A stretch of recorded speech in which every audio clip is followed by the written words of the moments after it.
தமிழக வெற்றிக் கழகத்தின் தலைவர் விஜய் அவர்களை தவிர்த்து வேற யாராவது இப்படி ஒரு கேவலமான அரசியலை செய்ய முடியுமா அப்படிங்கிறது தான் இன்னைக்கு தமிழக மக்களுக்குள்ள எழுந்திருக்கக்கூடிய ஒரு மிகப்பெரிய கேள்வியாக இருக்கிறது. விஜய் அவர்கள் நேற்று மரியாதை நிமித்தமாக பல கட்சியினுடைய தலைவர்களை அவங்களுடைய இல்லத்தில் சந்திச்சாரு. அரசியல் மாண்பு அப்படின்னு நம்ம கூட அதை பாராட்டியிருந்தோம். அன்புமணி ராமதாஸ் அவர்கள், வைகோ அவர்கள், இன்று திருமாவளவன், நாம் தமிழர் கட்சியினுடைய தலைமை ஒருங்கிணைப்பாளர் சீமான் அவர்கள் அப்படின்னு பாரபட்சம் பார்க்காம எல்லாருடைய வீட்டிற்கும் நேரில் சென்ற விஜய் எடப்பாடி பழனிசாமி அவர்களை மட்டும் புறக்கணிச்சுட்டே இருந்தார். எடப்பாடி பழனிசாமி அவர்கள் சட்டசபையில் முதலமைச்சர் விஜய்க்கு மரியாதை கொடுக்கணும்னு வணக்கம் சொன்னப்போ கூட திரும்ப விஜய் அவர்கள் வணக்கம் அப்படிங்கிறது சொல்லலை.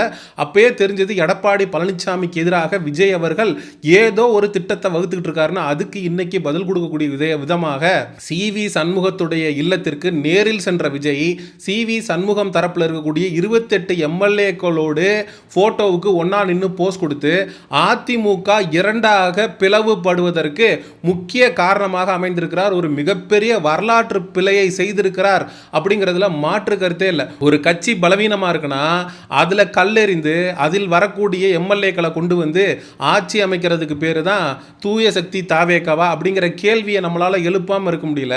சரி, நீங்க 108 இடத்தை கைப்பற்றுனீங்க, உங்களுக்கு மெஜாரிட்டி இல்லை, திமுகவோட கூட்டணியில் இருக்கக்கூடிய கட்சிகள்கிட்ட நீங்க ஆதரவு கோர்னீங்க, அவங்களும் ஆதரவு கொடுத்துட்டாங்க, 118 அப்படிங்கிற நம்பருக்கு 120 வந்துருச்சு, நீங்க ஆட்சி அமைச்சிட்டீங்க, முதலமைச்சராகவும் ஆயிட்டீங்க. இந்த நிலையில அதிமுக அப்படிங்கிற கட்சி 47 MLAக்களை வைத்திருக்கு. அதுல 28 MLAக்களை உடைச்சி எடுத்துட்டு வந்தீங்க அப்படின்னா கண்டிப்பா கட்சி தாவல் தடை சட்டம் அப்படிங்கிறது பாயாம இருக்குமா?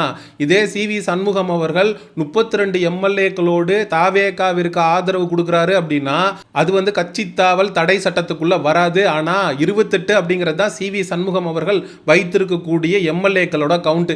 அவங்க நாளைக்கு ஃப்ளோர் டெஸ்ட்ல விஜய் அவர்களுக்கு ஆதரவாக, தமிழக வெற்றி கழகத்திற்கு ஆதரவாக சட்டமன்றத்தில் ஆதரவு தெரிவிப்பாங்க அப்படிங்கிற நிலை அப்படிங்கிறது உருவாயிருக்கு. இதே மாதிரி அம்மா மக்கள் முன்னேற்ற கழகத்தினுடைய மன்னார்குடி MLAவாக இருக்கக்கூடிய காமராஜர், நாங்கள் கூட உன்னை யோக்கியம் நினைச்சிட்டோம், டிடிவி தினகரனோட நின்று பேட்டியெல்லாம் கொடுத்தீரையா, என்னையா இப்படி பண்ணிட்டீரு, அவர் தமிழக வெற்றி கழகத்திற்கு ஆதரவு தெரிவித்து வச்சிருக்கிறாரு.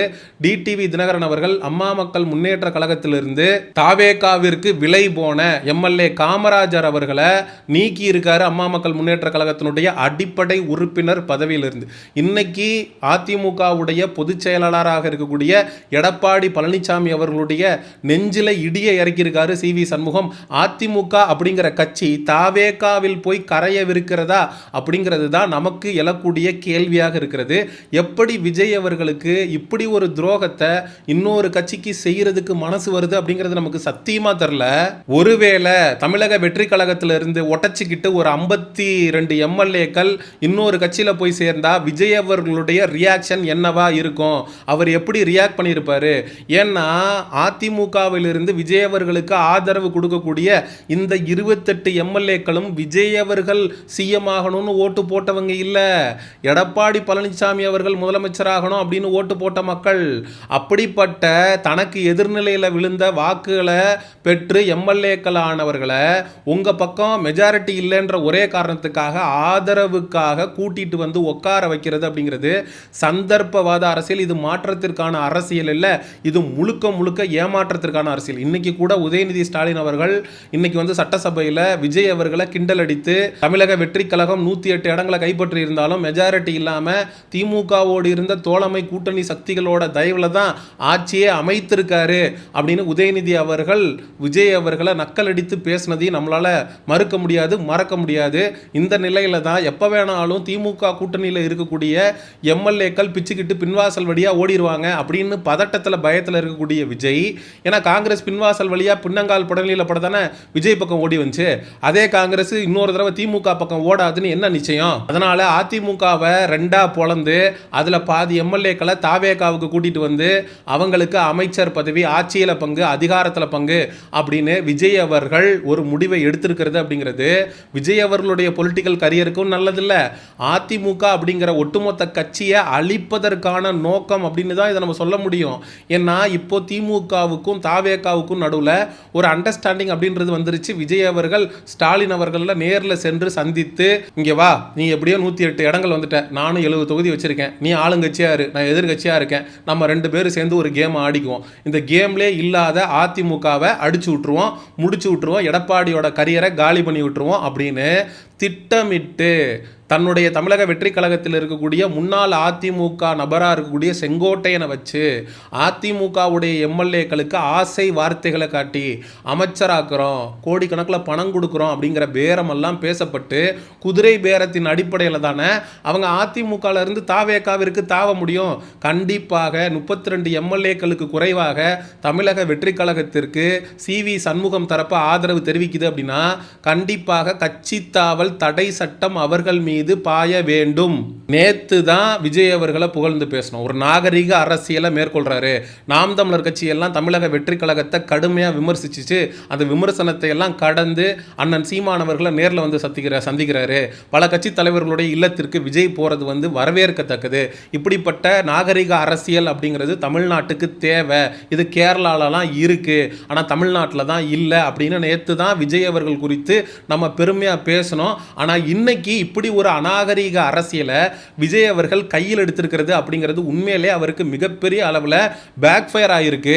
எடப்பாடி பழனிசாமி அவர்களை நீங்கள் மதிக்காமல் நடந்துக்கிறது, எல்லா கட்சி தலைவர்களுடைய வீட்டுக்கும் நேரில் போயிட்டு எடப்பாடி பழனிசாமி அவர்களை புறக்கணித்தது, அண்ணா திராவிட முன்னேற்ற கழகத்தினுடைய பொதுச் செயலாளராக இன்னைக்கு எடப்பாடி பழனிசாமி அவர்கள் தான் இருக்கார். அவர் என்ன முடிவெடுக்கிறாரோ, ஒருவேளை எடப்பாடி பழனிசாமி தமிழக வெற்றி கழகத்தோடு கூட்டணிக்கு போகலாம் அப்படின்னு ஒரு முடிவெடுக்கிறாருன்னா விஜய் அதை வரவேற்கலாம், அவங்களுக்கு அமைச்சரவையில் பங்கு கொடுக்கலாம், ஆட்சி அதிகாரம் பங்கு இதெல்லாம் ஓகே. ஆனால் CV சண்முகம் எடப்பாடி கிட்ட இருந்து பின்வாசல் வழியாக அதிமுக எம்எல்ஏக்களை கூட்டிட்டு வந்து விஜய் அவர்களுக்கு ஆதரவு கொடுக்கறத விஜய் எப்படி அக்செப்ட் பண்ணிக்கிறாருன்னு கேட்குறேன். நீங்கள் எப்படி தூய சக்தியாக இருக்க முடியும்? திமுகவில் இருந்து கூட்டணி கட்சியிலிருந்து உருவிட்டு வந்து எம்எல்ஏக்களை வச்சு ஆட்சி அமைக்கிறீங்க. அதுக்கப்புறம் அதிமுகவுக்கு வந்து பின்வாசல் வழியாக எம்எல்ஏக்களை கூட்டிட்டு வந்து இன்னைக்கு CV சண்முகம் வீட்டுக்கு விஜய் நேரில் போறாரு. இதுக்கு பேரு சந்தர்ப்பவாதம், இதுக்கு பேரு தூய சக்தி இல்லை, இதுக்கு பேரு மாற்றம் கிடையாது. இதை ஒரு பொழுதும் தமிழக மக்கள் வரவேற்க கூடாது. அரசியல் சாணக்கியத்தனம் அப்படின்லாம் பார்க்கவே கூடாது. ஏன்னா இது எல்லாமே அந்த 28 எம்எல்ஏக்களுமே விஜய் முதலமைச்சராக வரக்கூடாதுன்னு வாக்களித்தவர்கள். அவர்களை கொண்டு வந்து விஜய் அவர்கள்ட்ட அடகு வைப்பதற்கான உரிமை CV சண்முகத்திற்கு இல்லை அப்படிங்கிறது தான் 100க்கு 100 மறுக்க முடியாத உண்மை. மக்களாகிய நீங்கள் கேட்கலாம், எடப்பாடி பழனிசாமி அவர்கள் மட்டும் ஒழுங்கா? அவர் மட்டும் தன்னை நம்பி முதலமைச்சராக்கின சசிகலா அவர்களுக்கும் DTV தினகரனுக்கும் விபூதி அடிச்சுட்டு அதிமுகவை கைப்பற்றலையா, முதலமைச்சர் ஆகலையா, அவங்களுக்கு விபூதி அடிக்கலையா அப்படிங்கிற கேள்வியை நீங்கள் முன்வைக்கிறதுல ஒரு நியாயம் இருக்கு. இன்னைக்கு எடப்பாடி பழனிசாமி அவர்கள் தான் அதிமுக ஒரு 47 தொகுதி ஜெயிச்சதுக்காவது ஒரு முக்கிய காரணமாக இருக்கார். எடப்பாடி பழனிசாமி தலைமையில் அதிமுக இயங்குறதுனால தான் அது இன்னைக்கு 3வது பெரிய கட்சியாவது இருக்கு. ஒருவேளை எடப்பாடி பழனிசாமியோட தலைமையில் அதிமுக இல்லை CV சண்முகம் 28 எம்எல்ஏக்களை கொண்டு போயிட்டு தாவேக்கால இணைக்கிறாரு அப்படின்னா அதிமுக அப்படிங்கிற கட்சிக்கு எதிர்காலமே இல்லாமல் போயிடும். அது முழுக்க முழுக்க ஒன்றுத்துக்கும் இல்லாமல் போயிடும்ன்றது தான் 100க்கு 100 மறுக்க முடியாத உண்மை. இதே ஜெயலலிதா அவர்கள் இருக்கும்போது 100 ஆண்டுகள் தாண்டி கூட அண்ணா திராவிட முன்னேற்ற கழகம் இருக்கும் அப்படின்னு சொல்லியிருந்தாங்க. இதே ஜெயலலிதா அவர்களுக்கு 2011ஆம் ஆண்டு விஜய் அவர்கள் வந்து களத்தில் வந்து வேலை செஞ்சு விஜய் அவர்களுடைய அப்பா சந்திரசேகர் அவர்கள்லாம் அதிமுகவுக்கு ஆதரவாக ஓட்டு கேட்டு ஜெயலலிதா அம்மா அவர்களுடைய வெற்றிக்கு அதிமுகவுடைய வெற்றிக்கு ஒரு அணிலாக வந்து நாங்கள் செயல்பட்டோம் அப்படின்லாம் விஜய் அவர்கள் பேசினார்.